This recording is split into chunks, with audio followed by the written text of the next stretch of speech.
Well, we're back with another episode of the CircleYXE podcast. I am joined again by Pastor Paul. Hey, Austin, good to see you. Welcome. It's good to be back. Yeah, it is. It's been a little bit of a break. We took kind of June to rest and to kind of figure out what does it look like to continue to do the CircleYXE podcast. Yeah. And so we have some exciting ideas for the future. And so one of those ideas is actually to do episodes like this, which we're going to kind of call circling back, because, you know, our church has the word circle in it. So we have to use it any opportunity we possibly can. It's very creative. It is. It really is. It saves us a lot of creativity time. So the idea is that we're going to circle back at the end of each message series that we do on a Sunday morning. Because the reality is that in a series of 20-minute messages, that there's so much that can still be unpacked, that there's so many conversations that are still happening in both the minds of the speakers and afterwards. And so we wanted to use some of our podcast space to really unpack some of those complex ideas. And so, Paul, just to kind of even just jump into it right away, a couple months back, you really proposed this idea for this series. Yeah. And you had outlines, and John and I were able to be contributors in it. But ultimately, this series kind of comes from your mind and your conversations with God. Do you want to kind of give us a little bit of insight into the process and really what really inspired this series? Why was it timely for this, moment in our calendar? Yeah, for sure, Austin. Just to actually even start with the idea of what is a 20-minute message, what does it carry in it? And even a whole series in itself, we are just scratching the surface of a lot of things in theology when we begin to teach or talk about it.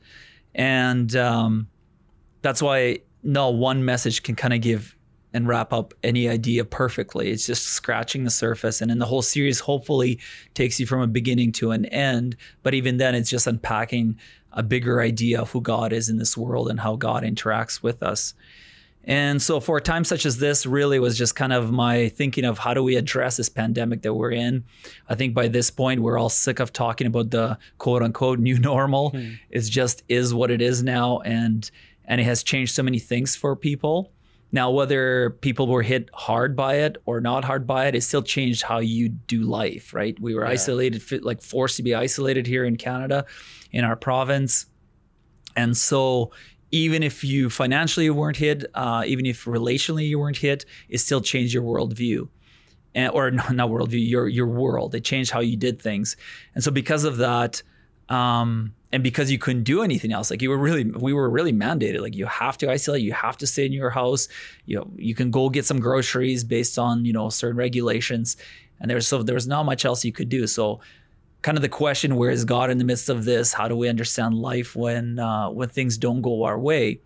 And so, when I was thinking about the pandemic and how we can speak into it, and as pastors, and how do we offer care and how we can talk about it. Obviously, this was forebrained for me and thinking, well, what do you do when there's nothing we can do? But then it also kind of opened the bigger question of pandemic is one thing, but there are many times in life for all of us that things happen out of our control.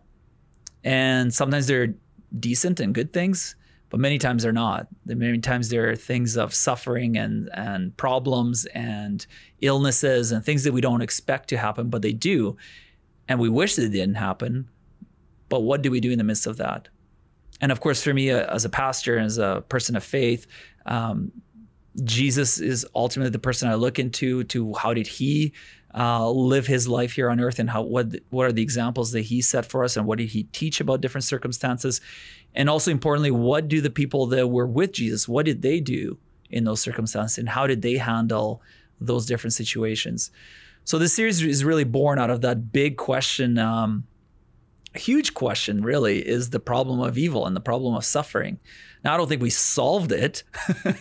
And I don't think philosophers or theologians haven't really solved that issue, but we get a glimpse of God and what does he do with suffering? How do we find ourselves and how do we live in the midst of suffering? Because in this world, we can't escape it. It seems to be around us. Sickness is just a step away. Tragedy is just a step away. I don't want to make this podcast sound very down or very, morbid, but the problem of suffering is a real problem. It really is. And for me, whether you believe in God or not believe in God, you take the God out of the equation, suffering and evil is still there. You add God to the equation. How does he function and live in that paradigm? And so for me, the story of Jesus is so crucial and so important, because this is radically different kind of faith where a God enters suffering. Mm-hmm. Right? Like we often think of Jesus and the cross, right? That's the tangible suffering, a man who is God in the Christian faith, being crucified, being punished, being hit, being mocked. So we see that as suffering. But I think the Christian and the early church understood Christ's suffering. I think when Paul writes to Philippians in chapter 2, he didn't consider being God something to be held in such esteem. Like he gave it up. He became nothing for us. And I think what Paul is unpacking for us, just becoming human, was suffering, was enduring suffering for us. And so to me, it's such a pivotal point of the Christian faith that God was willing to suffer, that he was willing to come into the world and to live like us, to have credibility with us. Like we have a God that, as we say, who loves us, who's personal God in a Christian faith, who's not far away. The suffering of Jesus actually makes it tangible that God does care for what seems to be meaningless and evil suffering in our world. Yeah. That I'll just jump in. Like, I think that's where this series has become, a favorite of mine, is that wrestling with this question of like, what do we do with suffering? How do we, even like more personally, like how do we navigate that? Like, I think that, like, as you mentioned, like that's an important thing that as Christians we have to understand. But like suffering is something that's a human thing. Like whether you believe in God or not, like we're going to go through that. Yeah, you can't escape it, can you? And I've sat at like so many tables with people kind of just at the cusp of faith and becoming Christian, and it being like, but I just still can't figure out, how does a good God let bad things happen? And I think that wrestling that we have of like, what do we do with suffering? In this series, trying to unpack it, like, where does Jesus intersect with that? Both from like, a big picture, but then also like, where does he intersect with my story in that? And how does that actually impact it? And, how do I look at it through that lens and then ask the question, what do I do when there's nothing I can do? And so I think that's really, really important to unpack. Yeah. And again, like, if you haven't been part of our series and you're listening to this, encourage you to check it out on YouTube, CircleYXE, for times such as this. It's a 6-part series. But again, we're just scratching the surface. We're just looking at how Jesus interacted with what people saw suffering, what was suffering, I guess I should put it that way, and what was his response to it. And I mean, the point you bring up, Austin, the intersection of Christ with our world is him coming into the world, that he was willing to live it, to suffer it, to experience it, to experience the full weight of the joy of life, but also the sorrow of life. And this is why the cross is so important to the Christian faith in the end, is that it can't be made small, it can't be despised. That is pivotal, crucial part of who we are as Christians, is that God was willing to experience the full weight of suffering, but that it didn't end there. The 3 days later, the resurrection of Christ, the historical act of resurrection, is such a huge part of our hope, because without it, it's just meaningless. It's just, that's the end. With it, it's the full hope and joy of life that is awaiting us. And that doesn't solve suffering. It doesn't make it smaller or easier. That doesn't erase it. It's still real. And that's a part I love about the story of God in Christianity, is that it doesn't devalue the suffering. It's very real. As you know, also I love reading and stuff, and so Dostoevsky, Brothers Karamazov that book wrestles with the problem of evil head on, and it doesn't give us conclusions that are necessarily satisfying, but it gives us a vision and a hope of a life that can be in Christ that's so much better than what we can expect. And so to me, that's the hope that we cling on to. That's the hope that we grasp at. That's the hope that we live for, because without it, it's pretty hard to make sense of this life. Yeah, absolutely. And I think too, like as you mentioned, Jesus and the resurrection, you know, no resurrection makes everything leading up to the cross and the cross really like heavy and like what is going on. But then the cross and the resurrection bring us hope in the midst of our suffering, right? That absolutely we no longer navigate. You know, this is something that was said throughout the series, is that we're not alone in our suffering, that the crucified Christ is right there. And so I think that was a big thing that, you know, throughout this series was kind of just a driving, you know, home that, yeah, Christ is there. You know, God is in the midst. You know, God is not angry or apathetic or, you know, absent, but he's right in the midst of that. Yeah. And it's, you know, and the tension of suffering and evil in the world is definitely complicated because there's different facets to it. There's the part of free will that plays along with suffering, how some of our choices do hurt other people. That doesn't explain all of the suffering. That explains some of the suffering, because choices do have repercussions. But yet on the other hand, what do you do with something that just arrived? And I mean, and we saw that in the biblical story, right? In one of the messages that I talked about, when the disciples encounter a blind man, they right away want to make sense of it, right? So they say to Jesus, who sinned? Who was responsible for this problem, right? They want to see who used their free will, who used their choices to cause this man to have this disability, to have this issue. And that's our natural inclination, right? We want to make sense of evil in the world. This is why the problem of suffering is such a thing for us. We want to make sense of it. We want to understand it. And we feel if we kind of make sense of something, if we kind of can kind of figure out and put a nice bow on it, then we'll feel better about it. But we don't. And Jesus actually doesn't allow the disciples to do this. And they had good reasons for it, right? The law kind of unpacks, you know, the blessings and the cursings and of the Old Testament. You know, you do this, good things will happen. You do bad things will happen. And there's truth to that. But in this man's case, Jesus says, nobody sinned. He didn't sin, nor did his parents. And which leaves them in awe. I imagine they're just silent, wondering like, well, wait a minute. That's how we make sense of this. Yeah. And Jesus says, this has happened in his life so God could be on display. Now, that could be taken different ways. You could take it that God caused this so then he can show this miracle. But I don't think that's the point of the story, because that's not where Jesus wants us to focus in that passage. At least I think that.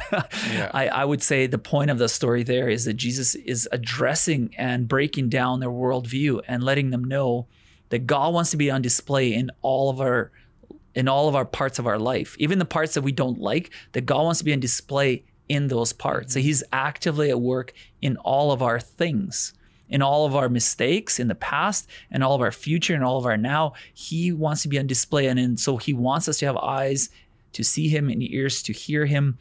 And he calls us into this new hope, that this is just temporary, that there is a hope through him and in him. He wants to be on display in our lives. And so to me, like often when I think of God on display, I look for those big mountain aha moments. I want to see, you know, in the Christian world, I guess in the church world, you want to have that experience of that high, the Christian high, the whatever that feels like. But reality, life isn't quite like that. Is that God is actually wants to be on display in our everyday regular stuff, in our doing day-to-day moment things of caring for other people, or doing our jobs, or being just being good steward with whatever we have.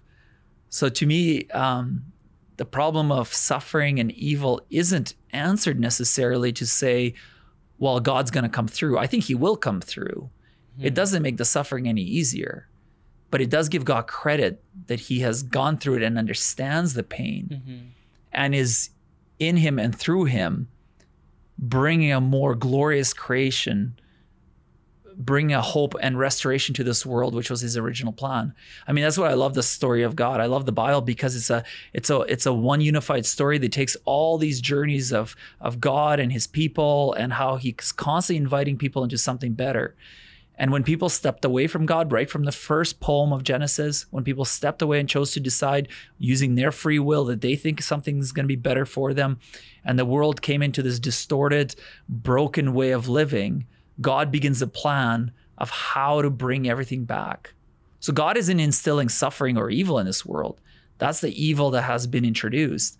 God's part in this is, his loving part in this is how to bring everything back to the way it was meant to be, without sin, without evil, without suffering, which included him suffering so that we could have resurrection in life. And so to me, that's such a powerful and beautiful story that the way we engaged in this series, we were hoping to address and hoping to show in a bigger way. And of course, I was really fortunate to have you and John participate in the series. I sure loved having you guys study and bring your input into it. And so I thought that was really good. So I enjoyed that for sure, which is probably why it's your favorite series, because you got to speak and hear yourself. Yeah, exactly.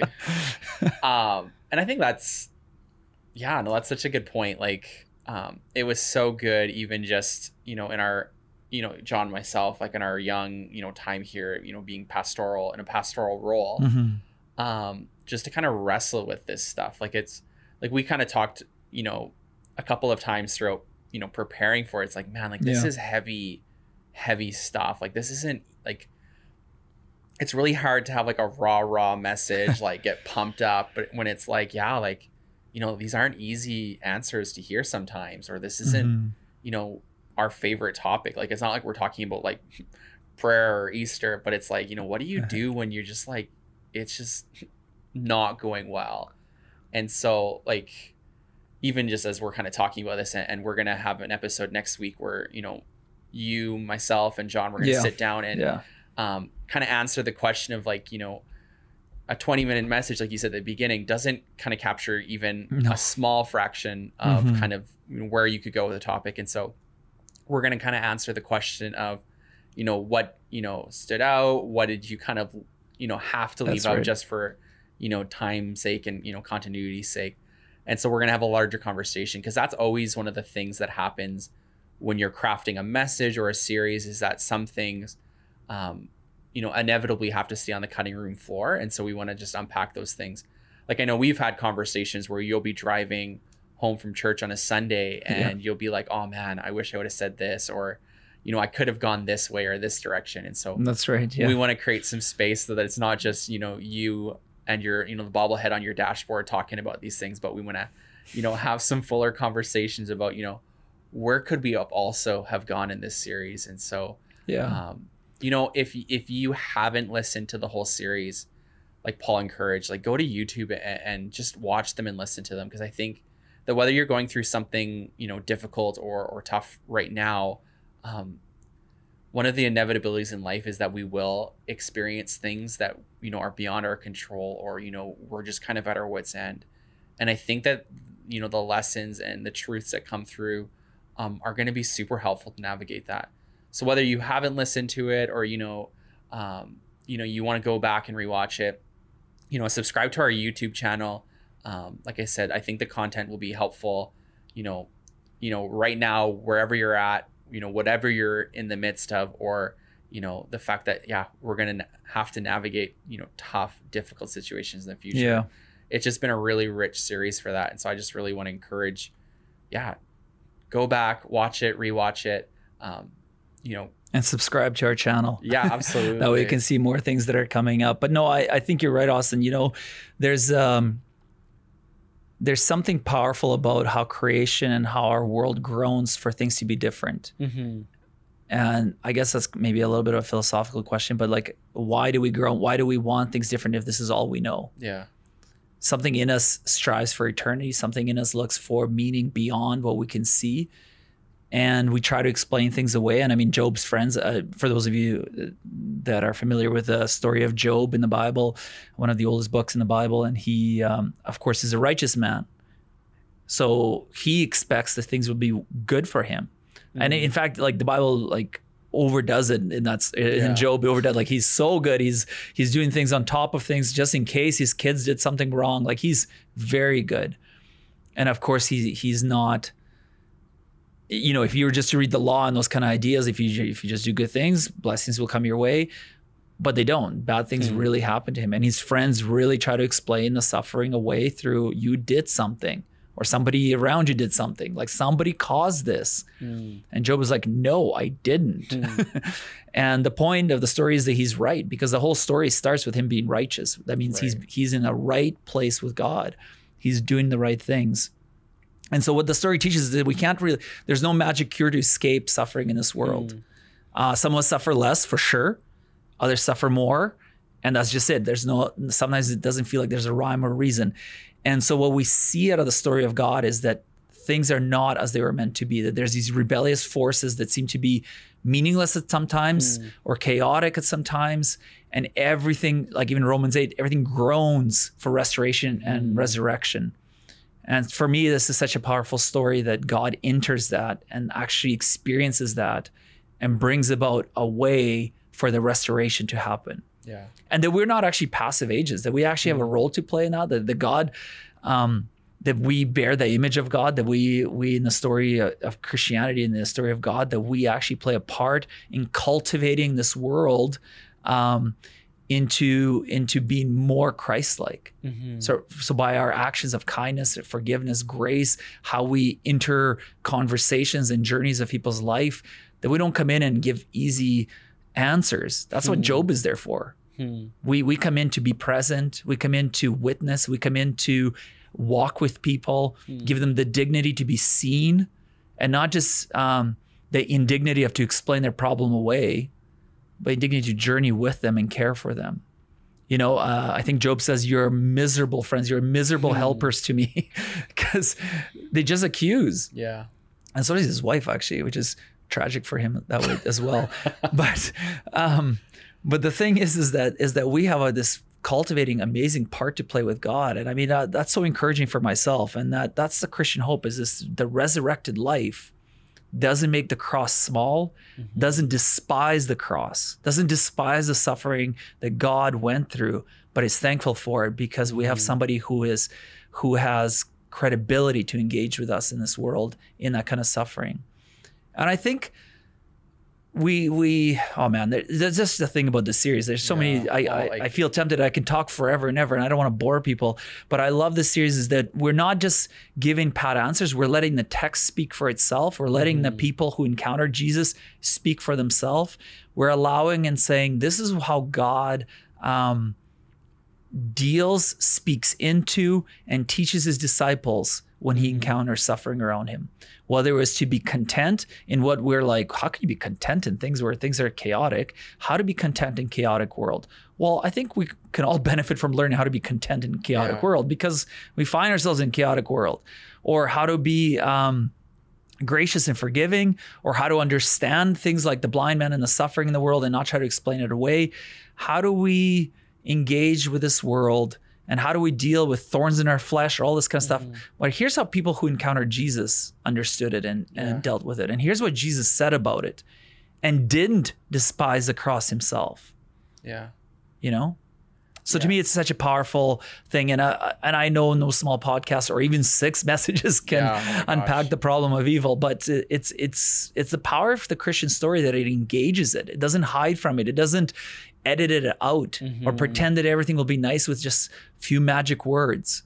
No, it engages it and is very real with it and witnesses it and participates in the sense of allowing evil what it thinks to have the final say, and to know that it's not the final say, that the resurrection and the restoration of life is here through Christ, and we have a part to play, that God actually asks us to be participants in cultivating and be co-creators with him. So to me, I mean, it's such a beautiful story, but I think I'm repeating myself a little bit now. And like, I'm just going to constantly echo it. Like, there's so much, that gets left out, and that, like you said, like in a short podcast or, a 6 message series, like you're not gonna even hit all of the marks that you even like want to or set out to. Like, there's so much, like we could probably sit here for the next 40 hours, let alone 40 years, unpacking these similar questions. And just to cycle back to Job, like his friends had the correct response when they sat down with him in the midst of his suffering and comforted him. Yeah. The issue for them is when they started opening their mouths. I think that's an issue for all of us, isn't it? And so if we as friends, as we see people, you know, family or friends or people around us that are really going through a tough time, just, you know, being with them and just hearing them out and listening to their story and just track with them. I think, you know, I'm here, you know. Yeah, that's right, Austin. One of my supervisors in one of my degrees reminded me always to track with a person. Don't try to solve everything away. Don't try to explain everything away. Track with them, be in their story, because that's what God did. God, I mean, if we understand Jesus, is that he enters the pit, he enters darkness, he enters our suffering, and offers us hope through his actions by entering it and living it and experiencing it. So I mean, that's, you're absolutely right about Job's stories. And I'm actually looking forward to Sunday. We have an interview with Derek, and I mean, his story is a powerful story, and heaven forbid I would try to explain it away or give easy answers to it.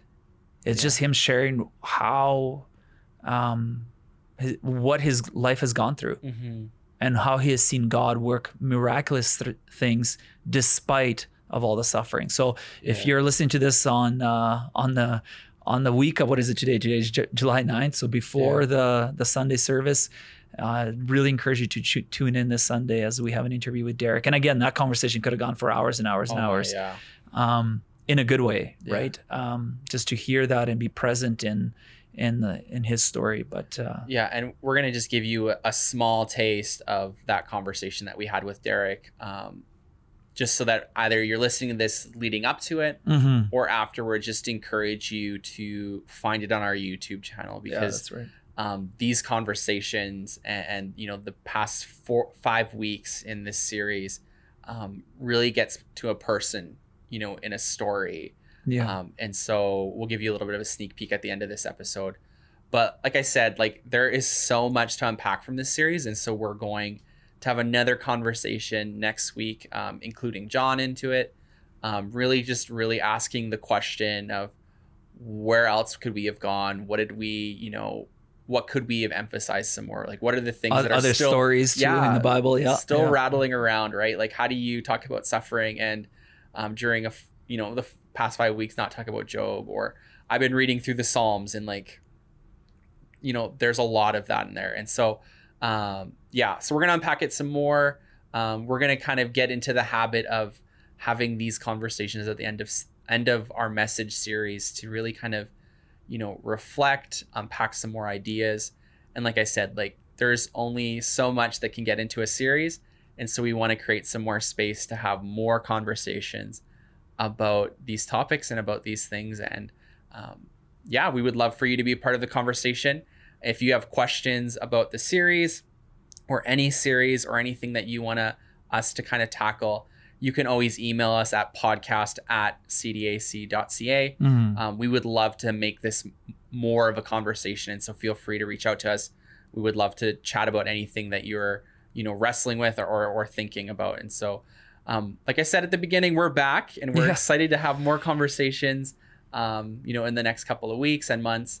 And as we unpack series, talk to other people about, you know, what they're doing and what they're hearing God do. And so we're just excited about, what the future has to bring. And so thank you so much for listening. If you've enjoyed this podcast, give us a rating, subscribe to it, subscribe to our YouTube, like Paul said. We just are really excited about creating conversation and content, to continue a lot of the conversations that we're having on Sunday and throughout the week. And so thank you, Paul. Thanks, Austin. Thank you for this series and for praying about it and you know, really kind of birthing it. And so I'm excited to continue to talk about it.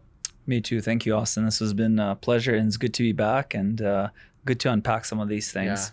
And we look forward to it. If you have questions or things you want or comments, send them our way. We may not get to them, but we may. So I don't know what, that's kind of a random answer, I guess. But we'd love to hear what you're thinking about, and we'd love to engage with you if you're listening to this stuff, because life is full of questions. And we here at Circle take, you know, big pride in not avoiding those things, but to allow people to ask questions and to wrestle with them. Yeah, absolutely. So like I said, that email is podcast@cdac.ca. You can also put those in the comments, whether you're listening to this on YouTube or Facebook, wherever you're listening is. And so we'd love to include you in the conversation. But until then, enjoy your week, and we're looking forward to talking next week.